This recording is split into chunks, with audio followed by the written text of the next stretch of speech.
Bien le bonjour, bien le bonsoir. Bienvenue sur cette chaîne et je dois faire une intro et je suis absolument nul avec les intros. Du coup, il n'y aura pas d'intro, ni d'outro. Il va falloir t'y faire parce que c'est comme ça sur toute ma chaîne. Je suis absolument nul là-dedans. Donc sans transition, en fait, je vais te parler du contenu de cette chaîne qui va parler de création de contenu. Oui, je vais faire du contenu sur de la création de contenu. C'est bizarre, mais oui, je vais faire de la création de contenu sur la création.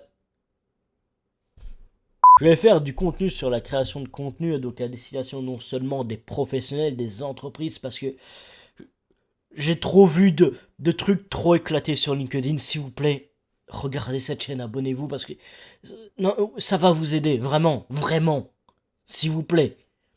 Pour le bien de mes yeux, des yeux de tout le monde, s'il vous plaît, soyez plus productifs sur vos vidéos, sur vos posts, bref, abonnez-vous à cette chaîne. Et aussi donc pour les personnes qui veulent devenir créateurs de contenu, influenceurs, etc., qui veulent en faire un business, qui veulent juste être influenceurs. Donc je vais traiter en fait de tout ça sur cette chaîne. Alors aussi, une chose est sûre, c'est que je vais mettre donc sur cette chaîne aussi du contenu plus influenceur. Donc de mon côté, je vais faire donc l'influenceur. Attends, quoi? Attends, t'es en train de me dire que là, tout d'un coup, tu dis que tu vas mettre à côté d'un contenu professionnel, tu vas mettre un contenu personnel. Et en fait, tu n'appliques même pas tes propres conseils. C'est quoi te bazar? Fusionner deux types de contenus différents sur une même chaîne. Qu'est-ce qui se passe par ta tête, mec? Alors, pas de panique si tu es justement un professionnel de LinkedIn, un influenceur, un gamer ou tout ce que tu veux, bref. Euh, il faut pas paniquer sur la fusion en fait de ces deux contenus. Pour moi, en fait, il y a deux raisons à laquelle il va y avoir qui justifient en fait plutôt ces deux types de contenus. Premièrement, pourquoi est-ce que je mettrais donc du contenu professionnel? Ben, parce que j'ai envie de vendre des formations, que j'ai envie de gagner de la thune et que j'ai envie surtout de, ben, en fait, pouvoir me payer le papier peint pour ma pièce ici, voire changer de pièce en fait. Ça serait bien, non? Et non, pourquoi est-ce qu'il y aurait en fait le contenu personnel? Bien parce qu'en fait, je vais donner des conseils sur comment devenir influenceur. Comment faire des bons posts sur LinkedIn, faire des bonnes vidéos. Très bien, mais en fait, si je ne les applique pas, alors on dit oui, mais tu les appliques dans tes vidéos. Eh ben, pas forcément. Une vidéo donc de formation n'est pas forcément une application de cela. Et je trouve que ben, moi, donc, être influenceur, ça me permettrait aussi de faire un petit peu ma recherche et mon développement. Ça me fait plaisir d'un côté de pouvoir, en fait, parler de certaines choses.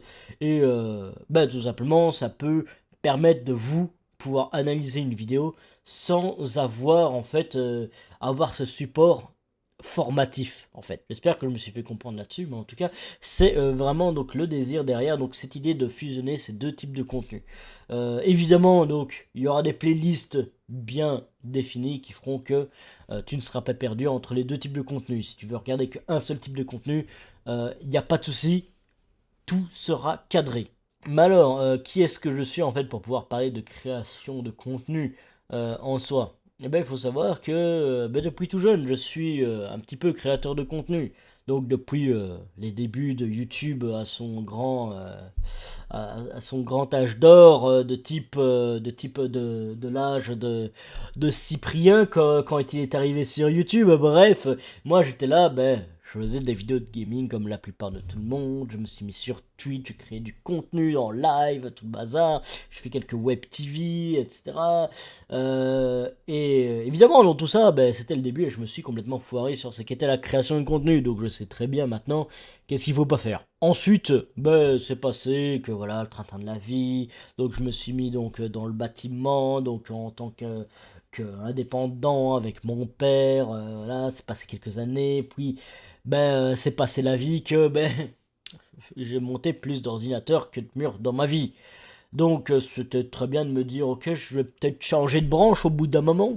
Et du coup ben, je me suis mis en fait à apprendre donc le développement web, donc à Bicode. Et ben là j'en suis sorti donc dans les lauréats. J'ai bien les lauréats, pas le meilleur, mais en tout cas j'étais dans les meilleurs. De là en fait ben, j'ai fait donc des stages, j'ai essayé de chercher du job, puis je me suis dit bah attends, il y a des trucs que je ne connais toujours pas, à savoir ben, le marketing en soi c'est très bien, mais j'y connais qu'un. Et du coup, il y avait une opportunité donc avec Charlewood, donc Molengeek qui s'associe avec la RTBF, donc c'est une télévision de Belgique. Du coup, bah, c'était très bien. En fait, il y avait un partenariat et j'ai appris énormément de choses. Ça a été aussi le moment le plus sombre de ma vie qui m'a vraiment fait chuter, qui m'a corrompu. J'en parlerai dans une story time, ça. Mais en tout cas, malgré toute cette sombreur là-dedans, ben, j'ai appris énormément au niveau marketing. Marketing digital inclus. Et donc j'ai appris vraiment à plutôt exploiter le potentiel que j'avais dans quel que soit le domaine. Et ça, c'est un énorme avantage qui m'est été donné. Et surtout, j'ai appris ben, beaucoup de la technique en elle-même à la RTBF. Certes, il y avait pas mal de trucs que je connaissais, mais au niveau des caméras, je suis parti en fait à partir de rien. Et là, j'ai vraiment appris donc avec une télévision belge. Et j'ai même pu donc, et ça c'est mon au fait personnel, c'est voilà, de pouvoir en fait régler une caméra à 60 000 boules. Et que le formateur, ben, il s'est dit, bah non, ben, c'est nickel, c'est bien fait. Et j'en étais super fier. Donc j'en parle aussi donc dans une story time, tout le bazar, et voilà. Mais en tout cas, voilà. J'ai eu donc une certaine donc formation tout du long. Et ben depuis, ben, j'ai aussi donc une chaîne de code qui a déjà atteint son objectif malgré un nombre faible d'abonnés, hein. Mais elle a déjà atteint son but.